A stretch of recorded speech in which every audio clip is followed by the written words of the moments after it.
ንዕማም ሃገር ትግራይ ኩልና ንቅድሚት ንጠምት ታንክታትን ድሮናትን ናብ ዓፋር ዘጽግዕ ዘሎ አብይ አሕመድ ንምፍርራሕ ወይ ንምግጣም ኢትዮጵያውነት ሕማሚው ሜጀር ጀነራል ክንፈዳኛው ኣብ ቆንስላ ፑንትላንድ ዝሰርሕ ዝነበረ ዲፕሎማት ኢትዮጵያ በአልሸባብ ተቐቲሉ ኣነ እንተዘይበልዓ ኾይጽ ይቕንዶ መግለጺ ሳልሳይ ወያነ ትግራይ ኣብ መወዳእታ ብልዕሊ ዓሲምባ ዝወረደ መጠንቀቕታ ንህዝቢ ትግራይ ምድጋፍ ኣየቋርጽን መግለጺ እትውደብ ሰላም ኣብ ኩሉ ኩርናዓት ዓለም እትርከቡ ተኸታተልቲ መደብና ዜናታት ዝዕለት ባርስተ ዜና ፈሊምና ሕዚ ድማ ናብ ዝርዝሮም ክነስግረኩም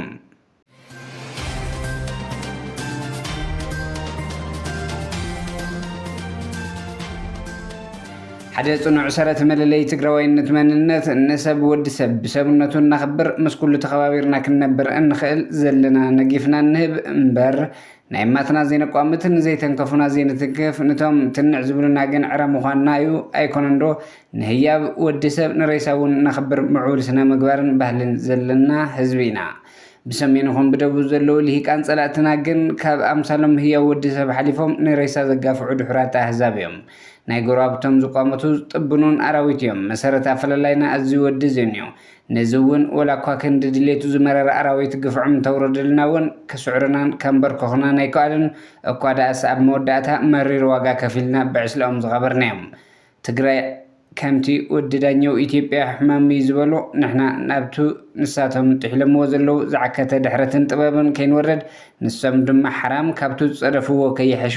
ከም ህዝቢ ዘለና ጸጋታት ክብርን ዓቂብና ኣማዕቢልና ናብቱ ዝኣመትናዮ ዝተበገስናሉን ዕማማት ሃገረ ትግራይ ንቕድሚት ጥራሕ ንጠምት ንተዓጻጸፍ ብኩሉ ዓቕምና ብኩሉ መዳይ ሓድነትና ስጢምና ንንጠፍ ካሳ ሃይለ ማርያም ንርዳ ከም ዝጸሓፎም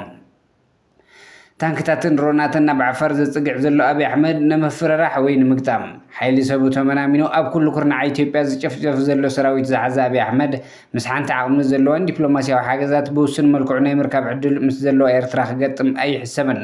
ምናልባት ግን ደጋዊ ልፍንታውያን ሓይልታት ምስ ረክብ እዩ እዚ ክደፍሮ ዝኽእል ድሮናትን ካልኦት ኣጽዋራትን ኩናት ናብ ቡሪ የጽግዕ ከም ዘሎ ዝወፁ ሓበሬታታት የመላኽቱ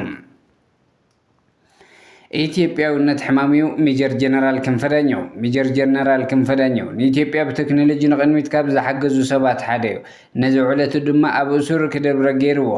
ኣብ ብራኽ ሸው ከም ዝገለጸ እንተኾይኑ ኩሉ ስነ ልቦና ትግራዋይ ኢትዮጵያውነት ዝበሃል ሓቂቑ ሃገረ ትግራይ ንምምስራት ዝግበር ቃልስታት ኩሎም ድጋፍ ክገብርሎም ፀዊዕሎም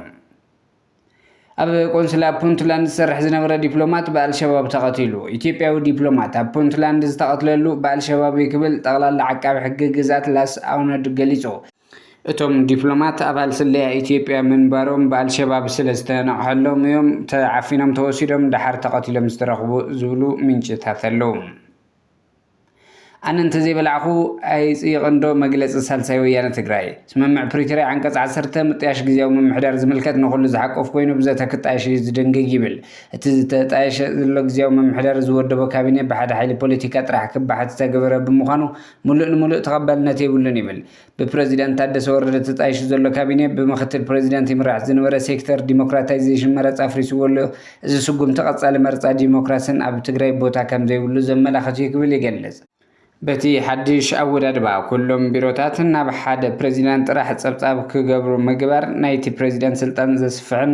ናብቲ ብዓብላልነት ዝቆጻጸሮ ሓይሊ ጸብጻብ ከቕርብ ዕድል ዝፈጥር ኢሉ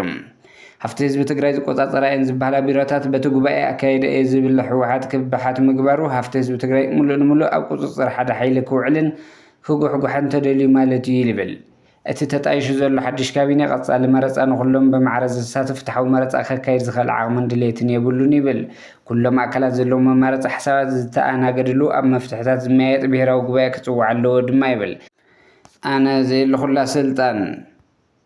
እንድዕላ ዝዓይነቱ መግለፂ እዩ ኣውፅኡ ዘሎም ኣብ ልዕሊ ዓሲምባ ዝወረደ መጠንቀቕታ ንህዝቢ ትግራይ ምድጋፍ ኣየቋርፅን ይብል ዓሲምባ تمالي عبد حرقة فيسبوك مرز أبورد إثيوبيا تلطيف زل صحف نودب زي وكل حبريتها كم ود ما ينفلطن زبط حنا دبداب بوني لني بالعسيم با فتصوم كاب حدا هجراو ديمقراطيا ونقدم يتكسر كاب ستة هجراو تكال زي تصبيو تزابع حبريتها يلولو كسب حزي تبورد بزهبنا فقادنا عم فتن حزنا إنا ننقص زلنا زي أمال أخم نتباهي تصحف دبداب بوني لن قدم خلتصو من جن كاب هجراو دحنا إثيوبيا نسراوي تجرين حوحات المدقافة قارص وبزبل بتدقاقم بسلكي دولنا نيروجن كاب حق إزرع حقات قناة لزخنا أيتقبلنا يعني بال